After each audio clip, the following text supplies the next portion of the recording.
Salut les amis, une nouvelle vidéo, cette fois-ci la canne au cou en rivière, sur ma petite rivière sauvage. On redémarre la saison, ça va être cool, on va essayer de faire du poisson. Je vais pêcher sur un poste que je ne connais pas du tout, donc le but aujourd'hui c'est de découvrir le poste avec moi, voir le sondage, ça va être intéressant à regarder ensemble. En tout cas merci de vos réactions sur la dernière vidéo que j'ai fait sur la préparation de la pâte Sonubets. J'ai eu d'excellents retours, merci d'avoir joué le jeu. Ok, bah merci en tout cas pour votre soutien. Donc aujourd'hui on va pêcher au cou, on va pêcher au maïs, au pelé, enfin on va regarder un peu ce que je vais faire, je vais essayer d'avoir, et bien sûr à la pâte. Donc pour ceux qui n'ont pas vu la vidéo de la pêche, comment je prépare la pâte de Sonubets, eh ben je vous invite à cliquer là, bah vous cliquez où vous voulez, mais vous verrez il y a un lien qui s'affiche. En tout cas voilà, donc on va essayer d'aller vite parce que en fait bah là je fais une vidéo, j'aurais pu me consacrer uniquement à la pêche et pêcher que pour moi, et puis je me suis dit bah ça peut être intéressant pour les gens qui démarrent, hein, bien sûr. Pour ceux qui sont habitués à la pêche, je me doute qu'ils vont vite zapper, ils vont regarder autre chose, mais pour ceux qui débutent et tout, c'est toujours intéressant d'expliquer l'approche, mon approche qui est bien sûr pas forcément la meilleure, mais ça vous donnera des idées. Après c'est avec l'expérience qu'on acquiert qu'on s'améliore de jour en jour, voilà. Ok, bon bah allez, vous avez vu, j'ai monté les cannes et tout, j'ai préparé 3 kits, je vais vous montrer alors. Donc je vous montre comment on sonde, le choix du poste, les lignes que je vais utiliser, et puis je crois que c'est tout, puis après on va croiser les doigts pour essayer de taper une ou deux carpes, voilà. Allez, à tout de suite. Donc la première étape c'est le sondage, comme vous le savez très bien, pour ceux qui me suivent depuis longtemps, je suis pas quelqu'un à avoir des lignes d'avance. Surtout que là on va pêcher des carpes sauvages, donc des lignes traditionnelles on va dire qu'on peut trouver dans le commerce ne sont pas forcément adaptées à ce style de pêche, ici en tout cas. Donc j'ai jamais de ligne d'avance. Donc là je vais prendre une ligne au hasard en espérant que j'ai assez de bannières pour le sondage. Voilà, et après on fera faire les lignes. Un kit, bon j'ai déjà préparé des kits quand même, hein, vous voyez, pour la pâte. La grosse coupelle pour amorcer de temps en temps. Et la petite coupelle comme j'ai expliqué dans la dernière vidéo pour emmener la pâte. Voilà, j'ai trouvé une ligne dans ma boîte, on va espérer que ça va le faire, et c'est pas gagné. Voilà, les petits connecteurs à Dacron hein, que vous connaissez peut-être, vous avez déjà vu, hein. C'est bien quelque chose qui est à la mode maintenant, qui est fait par toutes les firmes, hein, toutes les marques de pêche. De toute façon, il y a d'excellentes vidéos, je vous invite à chercher un petit peu sur YouTube, vous verrez, il y a des excellentes vidéos qui expliquent comment réaliser le petit montage pour venir mettre votre ligne sur le petit dacron. Ça c'est parfait.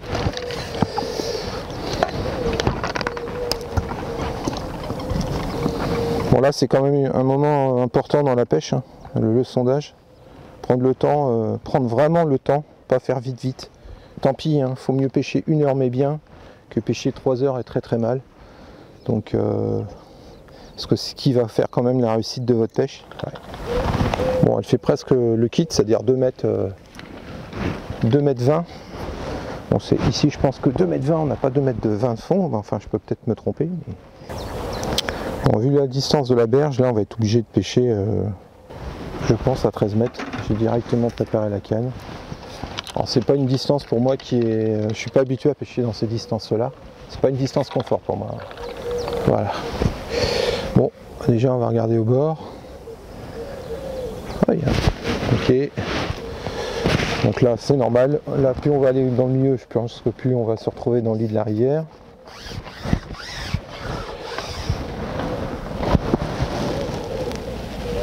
Voilà, jackpot. Alors, ce qui m'intéresse quand même, moi, c'est de pêcher le plateau en face.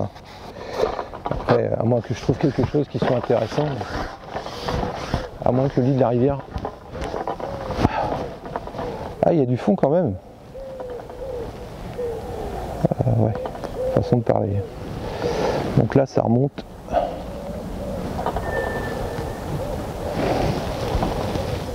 Bon, on va remonter la ligne.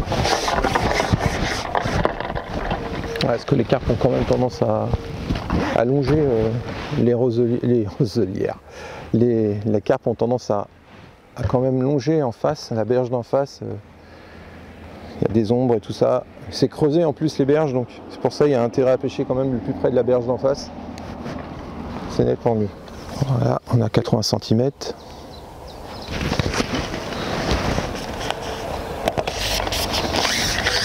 Par contre le fond il me semble assez dur quand même, ça a l'air d'être du caillou. Le temps là-bas c'est un peu de la vase.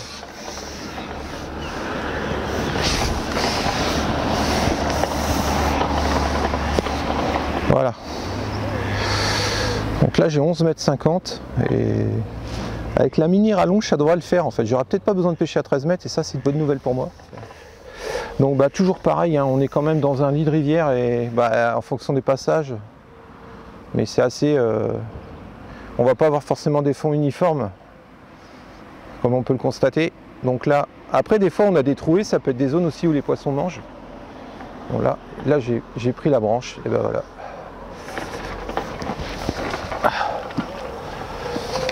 Ouais, donc il y a la branche là-bas. Donc ce qu'on va faire, c'est déjà... On va remettre 11,50 m. Et je pense qu'11,50 m avec la rallonge, ça va être parfait. Voilà. Bon, du coup, on va remonter.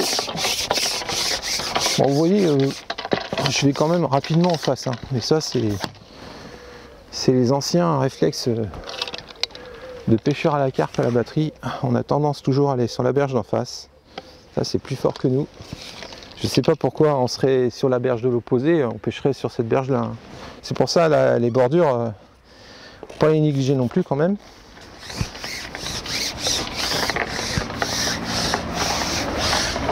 Bon. De toute façon, vous voyez, j'ai trop de bannières. De toute façon, ça me permet de faire ma ligne après. Ok. Là, ça me donne quand même une indication pour l'instant. Parce que visuellement, on voit quand même le flotteur. Donc là, on voit qu'on a quand même un fond à peu près droit.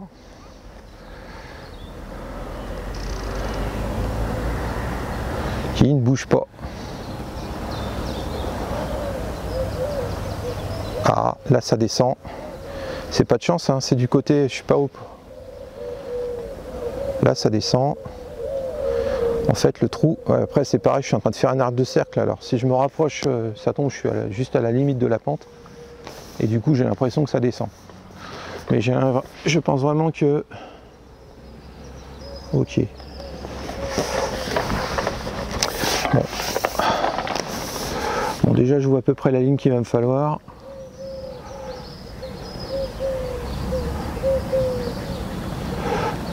Ok, donc le trou il est plus vers la droite. Donc là on dirait que je suis sur le haut du plateau. Bon bah là bien sûr si je vais au milieu...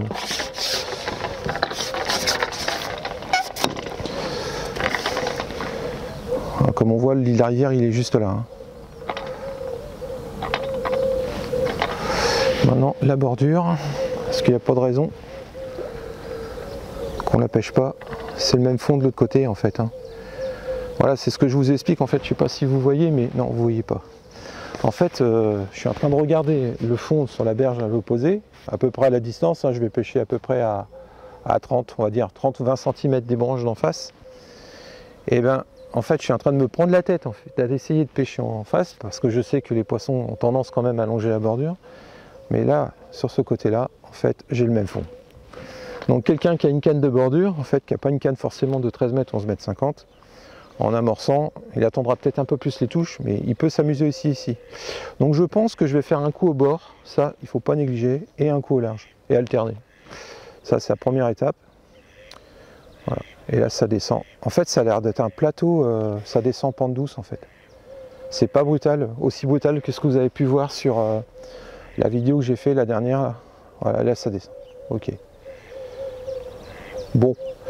Bon, j'ai une idée des longueurs de ligne, ça va pas être des lignes très longues. On va pouvoir comment? Maintenant on va pas perdre de temps, on va monter les lignes et finaliser les réglages. Bon, avant de préparer les lignes, il y a une chose très importante que j'ai oublié de vous dire. Si vous avez des appâts à préparer, c'est maintenant de le faire. Comme ça, tant que vous allez préparer vos lignes, les appâts seront au top pour commencer à pêcher. Donc là on va faire de la patte, je vais aller très vite parce que vous avez déjà vu dans la dernière vidéo comment je faisais. Donc là je vais prendre une patte en orange chocolat pour essayer. Donc je vais mettre 2 doses, on va pas en faire beaucoup parce que je pense qu'il y a de fortes chances que je passe quand même, elles ont tendance à aller quand même plus facilement sur le maïs. Voilà. 2 doses de pâte, 2 doses d'eau. 1, 2. Donc là en effet, comme j'avais dit, ça va faire une bouillie. Ne vous inquiétez pas, votre mixture n'est pas loupée, c'est normal. Voilà. Une fois qu'on a fait ça, on la laisse se reposer. Voilà, ce qui va se passer, c'est que l'eau va agglomérer les particules de votre pâte et va durcir au fur et à mesure. Voilà, dans un quart d'heure, 20 minutes, elle sera prête à pêcher. Donc pour les lignes, bien entendu, j'ai pas tout prêt. Aujourd'hui, on est quand même dans une rivière avec des obstacles. Je suis pas quelqu'un à pêcher avec du 8 ou 10 centièmes, encore de lignes. Donc on va passer sur un fil costaud. Bon là je vais prendre du 27 centièmes. Alors la particularité moi c'est que je monte mes lignes en direct. Je pêche en direct parce que je trouve qu'on a quand même plus de résistance sur votre ligne. Après ce qui fait le tampon des accélérations de la carpe, c'est votre élastique que vous avez sur votre kit. Je vais utiliser, je vais faire une ligne au maïs, au pelé mou. Donc là je vais profiter pour utiliser un Edge XS, un 416. Alors pourquoi celui-là? Parce que moi j'aime bien les flotteurs où on a un corps, au moins la tige, l'indicateur de touche, assez gros. Là on est sur du 3 ou 4 mm. Donc ça permet de mettre des gros sarges. On peut mettre un asticot. On peut un bouquet d'asticots, on peut mettre un ver de terre sur 2 grains de maïs, enfin on peut faire des grosses bouchées. Et puis ça s'y prête bien ici, c'est quand même un flotteur très résistant. Donc ça va être intéressant quoi. Voilà. Donc on va commencer, comme je monte en direct, je vais commencer par monter l'hameçon. Donc là, comme c'est pour pêcher au maïs, faire une grosse bouchée, je vais mettre un hameçon fort de fer, parce que là, ici elles ont des bouches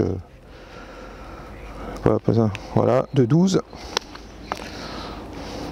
C'est excellent, je trouve que c'est le bon compromis pour pêcher au maïs, vers de terre, enfin même des asticots pour faire une gros 1. Hein, voilà. Forte, une ouverture. Bon, personnellement, j'utilise uniquement des hameçons à œillet, hein, c'est par expérience, toujours pareil par rapport à mon vécu de pêcheur à la batterie. Après, vous avez maintenant d'excellents hameçons à palette qui se montent très bien avec des palettes en fait hyper larges. Donc c'est vrai que la difficulté de la palette, si vous montez mal l'hameçon, ça a tendance à glisser, vous décrochez ou vous perdez le poisson. Maintenant, on arrive à avoir des palettes assez larges et ça devient de plus en plus facile de monter des hameçons à palette. Mais moi, par sécurité, j'ai plus confiance avec des hameçons œillets. Donc, voilà. Alors, j'ai dit qu'on montait du 27. Bon, après, c'est un nœud sans nœud. Hein. J'ai déjà montré quelques vidéos pareil. Vous en retrouverez. Vous en retrouverez sur YouTube si vous cherchez un peu, vous tapez nœud sans nœud et il y a l'explication. Hop. Donc je passe mon fil, je rentre mon fil dans l'œillet, je fais une boucle Et une fois que vous avez fait la boucle, que vous êtes aligné sur le corps de l'hameçon, on fait des tours, un certain nombre, un minimum 5, mais toujours pareil.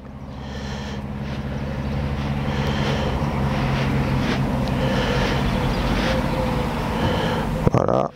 Et une fois qu'on a fait la boucle, on vient rentrer l'extrémité dans la boucle. Hop, et on tire. Sans se foutre l'hameçon dans les lèvres. C'est important. Toujours pareil, bien humidifier un nylon quand on fait une action, on fait un échauffement. Sinon vous allez fragiliser la zone. Donc bien penser avant de serrer, de mouiller votre nylon.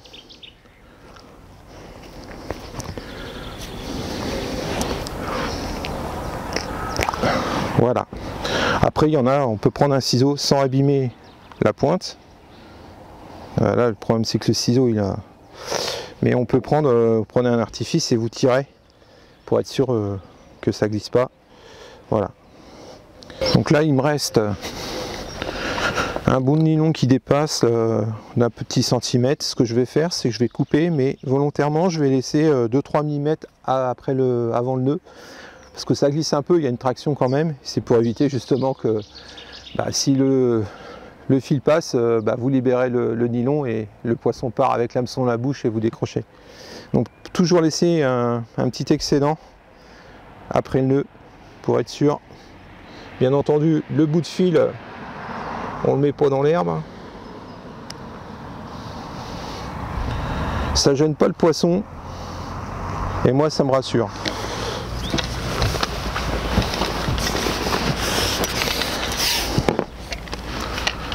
Ok, donc là ce qu'on voit c'est que en fait j'ai quand même du fond, hein. J'ai 1m20 de fond, donc en fait je vais faire une ligne de, si on était puriste, 1m30 ça serait parfait, en laissant 10 cm de nylon au-dessus de votre flotteur, comme ça vous êtes au moins précis, et le poisson se fait auto-ferrer. Là ce que je vais faire, je vais laisser 20 cm et je rajusterai après en fonction quand j'aurai affiné mon réglage, parce qu'on ne sait jamais, on peut tomber sur un trou puis vous serez obligé de refaire la ligne, ça serait dommage parce qu'on n'a pas assez de réserve. Hop. Alors bien entendu, je prends mon temps, c'est à conseiller, c'est à faire ça, parce que là c'est du temps de pêche en moins, mais comme je disais tout à l'heure, faut mieux prendre son temps maintenant, pêcher peut-être qu'1 heure, mais bien pêcher, voilà. On n'est pas dans un carpodrome, on est dans le domaine public. Donc les poissons, on attendra les touches. Donc je préfère m'appliquer et être sûr de sortir le poisson que d'avoir une ligne pas efficace ou mal montée et cassée, quoi. Voilà. Il n'y a rien de plus de frustrant, quoi. Ok, donc là j'ai dit 20 cm, donc en fait j'arrive à la coupelle, quoi.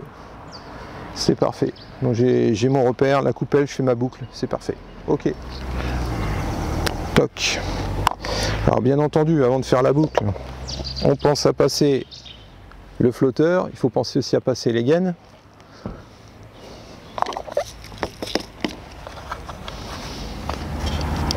Alors c'est toujours pareil, il faut penser aussi au diamètre du nylon quand vous mettez une gaine sur votre flotteur. Parce que si vous la prenez trop juste, là avec le nylon normalement c'est bon. On va vérifier.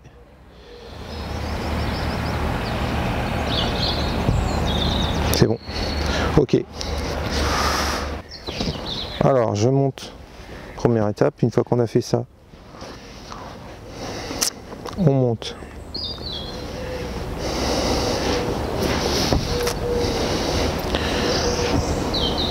Les gaines, on monte les gaines silicone.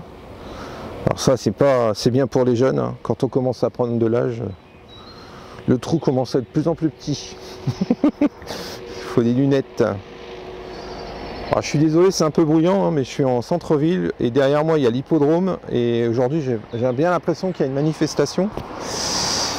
Donc plus le temps passe, plus ça devient galère, donc il va falloir que je me dépêche de finir mes explications, sinon ça va être le bordel. Le connecteur d'acron, le flotteur. Alors, comme vous pouvez voir, j'ai mis, comme je disais, j'ai mis Voilà. J'ai mis 3 gaines silicone et la dernière, je l'ai volontairement laissé dépasser. Il fait la mise au point quand il veut, lui. Et derrière, l'hameçon.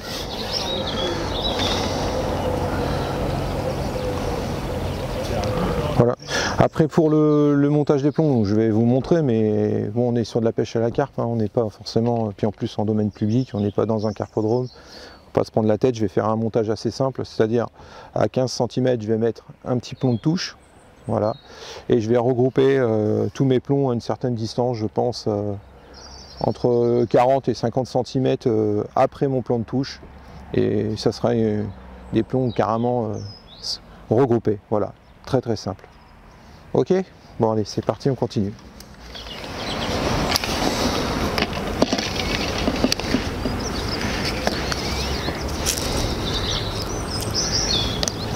Alors, Camos, ouais, ça filme, mais t'inquiète, c'est pas grave. Pas de touche? Ouais, j'ai eu 2-3 touches. Il y a du gardon, tu sais jamais trop, je ferai un peu dans le vide. Et j'ai oublié, mais c'est le truc, ça va être le bordel aujourd'hui ici. Ouais, mais c'est dans l'après-midi, non? Tu crois? Un petit peu. Bon bah là je pense que le fond est pas mal. Mais c'est un passage aussi, donc moi pour ça j'ai pas peur. C'est vrai, c'est un vrai passage, un petit long, elles se sentent protégées, attendez. Hein. Vas-y. Tiens, non non mais regarde à côté. Tu le vois pas ou pas? Vas-y, prends-le parce que je vais le mettre alors. Ouais, c'est parfait.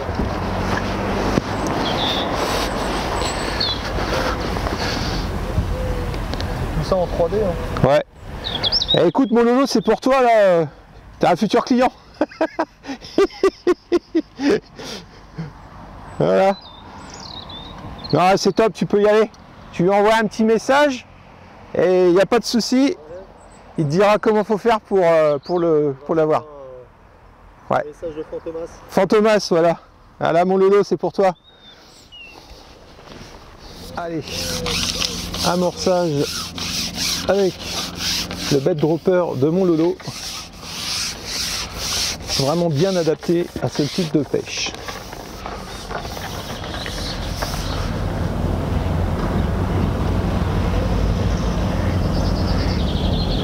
Ah, je suis vraiment très précis, j'en fous pas partout. Je fais ma tâche.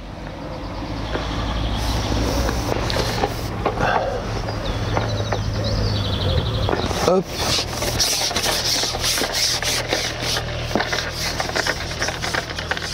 Ah ouais, j'ai mis de la farine. Allez.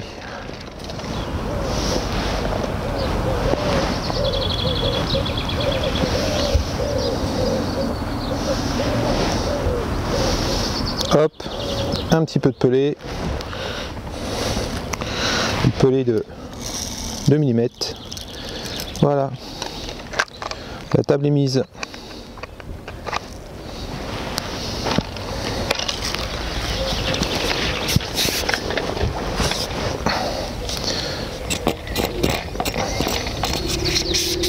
Hop.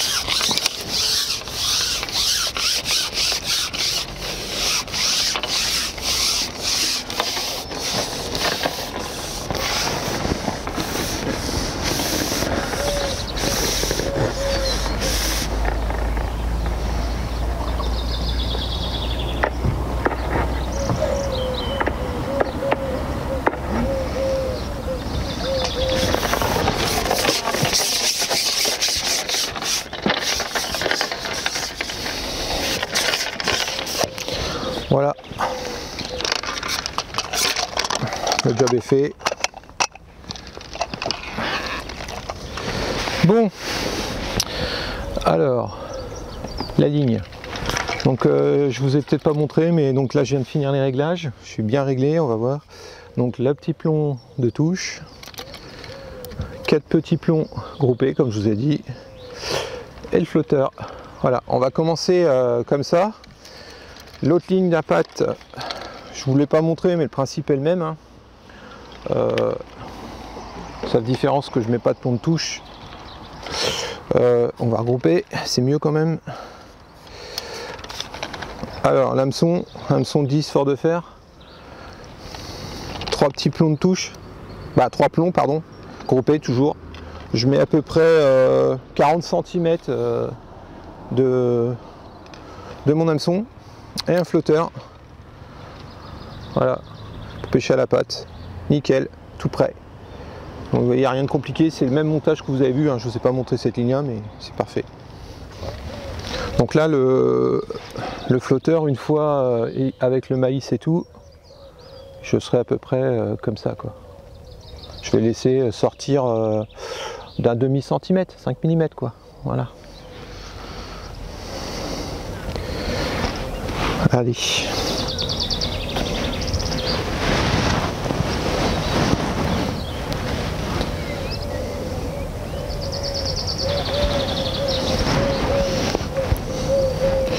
On va mettre un peu les mous.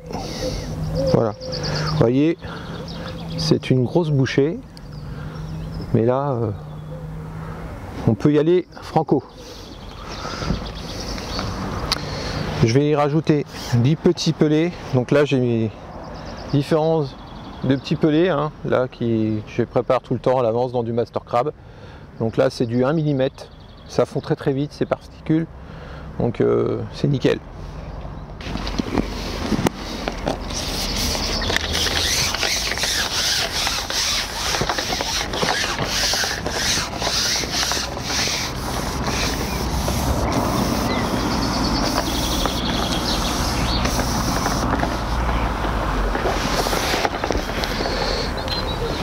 Voilà, là c'est parfait. Bah écoutez les amis, on se dit à tout à l'heure, en espérant avec un départ et un poisson. À tout à l'heure.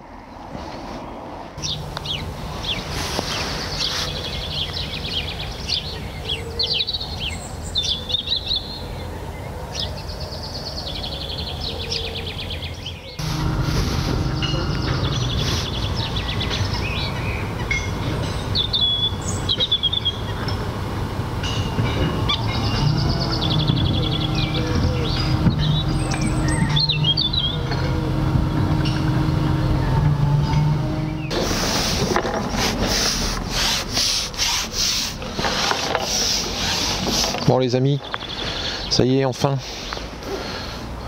Oh, c'est pas une carpe mais alors un platard de près. Oh, oh, oh, oh. Bon.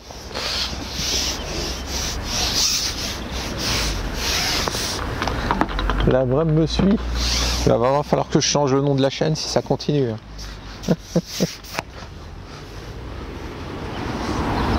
Eh ben.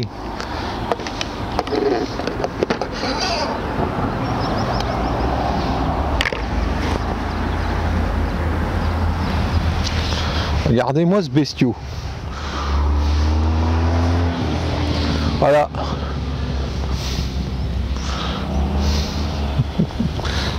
Sacré pépère. Allez où?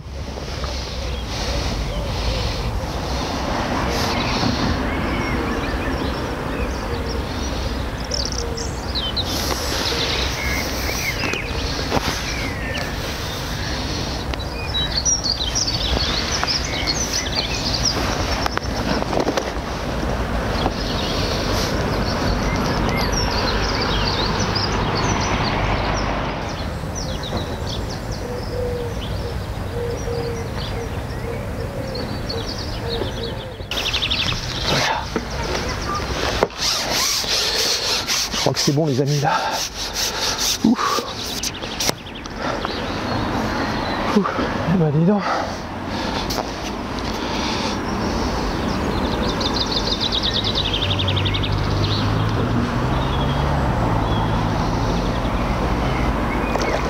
Ouais.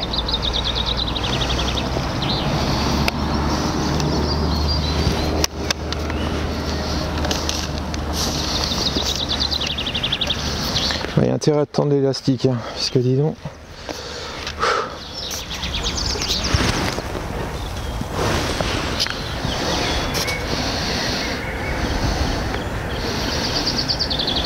Eh ben, me tracte. Hein. J'ai pas encore vu le poisson, il me semble beau, mais...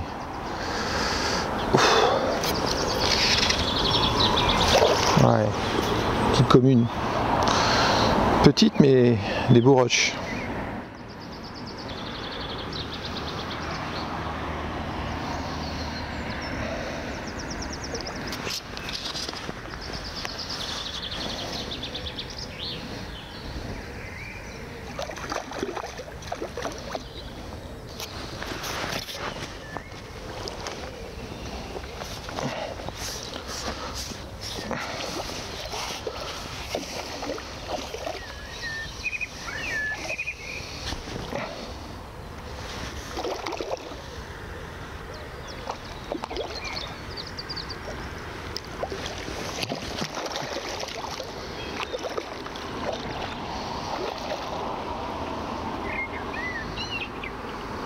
Allez, yes. Eh ben celle-ci.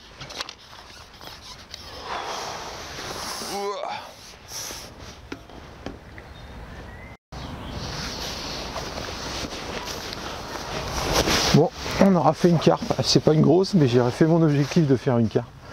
D'avoir changé de côté, d'être passé à droite. C'est fou ça, hein. Je pêche à 1,50 m, 2 mètres sur la gauche, pas de touche ou des petites touches de merde. Et ensuite, en passant à droite, une brème, une décroche, vous l'avez pas vu. Et enfin, une carpe. Une petite commune qui m'a fait un joli combat. Allez, passer à la télé. Hop, bien énervé. Ah, un petit peu abîmé avec les cailloux. Voilà les amis. Elle nous montre sa magnifique dorsale. On va lui donner un petit coup de flotte et puis on va aller la remettre à l'eau puis essayer d'en faire d'autres. Allez, à tout de suite. Hop. Bon bah les amis, voilà, la petite vidéo se termine. J'espère que vous aurez passé un agréable moment, que mes explications en auront aidé certains. C'était le but aussi un petit peu. Voilà, je vous ai partagé mon approche sur un poste en rivière, sur un poste que je ne connaissais pas. Bien sûr, comme je l'ai dit au début, pendant la vidéo, ce tournage a été réalisé sur 2 jours. Juste un rappel, donc la première journée, je vous ai montré comment j'abordais le sondage, les lignes, vous avez pu voir. Et après, bien sûr, pendant ce tournage, je perds 2 poissons. J'en décroche une bêtement dans les branches parce que c'est un manque de concentration. Et la deuxième, ça c'est la pêche, hein, je l'ai décroché, mal piqué, hein, ou harponné peut-être. Donc voilà, donc c'était assez compliqué. Néanmoins, je voulais quand même finir cette vidéo avec des poissons. Donc par chance, aujourd'hui, j'en décroche encore une. Je fais une brème de l'espace et un poisson, une belle brème de pratiquement 2,2 kg, 2,3 kg, hein, c'est un beau poisson quand même. Et puis je termine par cette carpe quand enfin j'ai sauvé ma pêche. Au moins la deuxième sortie a été bénéfique quand même. Bon, néanmoins, bien sûr, comme je le dis pendant la vidéo, on n'est pas sur une pêche de rendement, hein, on est dans une rivière, c'est dans le domaine public. Le poisson, il y a ce qu'il y a. Après, il y a des pêcheurs qui arriveront sûrement à faire mieux, une plus belle pêche. Moi, j'ai une approche un peu différente d'un pêcheur au coup. Je cherche la carpe, donc j'ai des gros appâts, j'ai des grosses lignes. Je pense qu'en pêchant avec des lignes plus fines, on fera du poisson, on fera de la brème, du gardon. Mais après, le but, c'est pas de se faire déboîter non plus avec une carpe. Donc c'est quand même, il y a quand même pas mal de branches et tout. C'est un joli parcours pour pêcher la carpe en fait. Voilà. Donc si vous venez ici, hein, vous attendez pas non plus à faire 20 carpes dans la journée. Hein, c'est pas le but. Voilà, c'est d'essayer de capturer des poissons sauvages. Il y en a certains qui n'ont jamais vu de piqûre d'hameçon. Donc voilà, c'était ça. Après, concernant le poste, en fait, je ne sais pas si vous vous rappelez, durant le film, je l'ai dit à un moment, j'ai sondé, j'ai décidé de pêcher en fait sur ma gauche. Et quand j'ai sondé un moment, je vous dis, ah, c'est bizarre, ça descend, mais ça tombe, c'est parce que je fais l'arrondi avec la canne. Bah non, en fait, c'était pas l'arrondi. J'ai un big trou sur la droite et c'est là où je fais la brème et la carpe. Donc prenez le temps de sonder, parce que la preuve que j'ai pas bien sondé. Et heureusement que j'ai pêché à droite, parce que ça tombe, je n'aurais pas fait de poisson. Voilà. Donc ça c'est donc prenez le temps de sonder, c'est très important. C'est ce qui fait la réussite ou pas de votre pêche. Voilà. Après, les poissons sont là, ils sont pas là, ou ça marche pas, ça c'est aussi notre passion. Essentiellement, aujourd'hui j'aurais pêché à la pâte et au maïs, et à la pâte elles en voulaient pas. J'ai amorcé quand même en mettant de la pâte dans ma coupelle, et je les ai fait au maïs en les écrasant uniquement, donc à la peau de maïs on va dire, pratiquement 3-4 peaux pour avoir quand même un appât qui descend tout doucement. Et il y a comme ça que je les avais. Les appâts denses, ça marchait pas. Après je pense qu'on est encore dans la période où les poissons ont frayé, où il y en a encore qui vont frayer, elles sont pas vraiment intéressées forcément par la bouffe. Donc il faudra continuer la prochaine fois. Voilà, sur ce, là je vais remballer le matos, on va rentrer à la maison. Et puis on passera à un autre épisode une prochaine fois. Alors comme je le dis toujours, il y a l'espace commentaire en dessous qui est hyper important. Ça permet d'échanger ensemble. Donnez vos idées, donnez votre approche. Moi j'ai besoin aussi d'apprendre, donc j'échange. Donc c'est le seul moyen d'échanger entre nous, l'espace commentaire. En tout cas, je compte sur vous. Le petit like, c'est pas cher, c'est gratuit, ça me permet aussi de savoir ce que vous pensez de la vidéo. Et pour ceux qui découvrent cette chaîne, eh ben, rejoignez-nous si ça vous intéresse. Moi je vous dis à très vite pour de nouvelles aventures. Allez, ciao!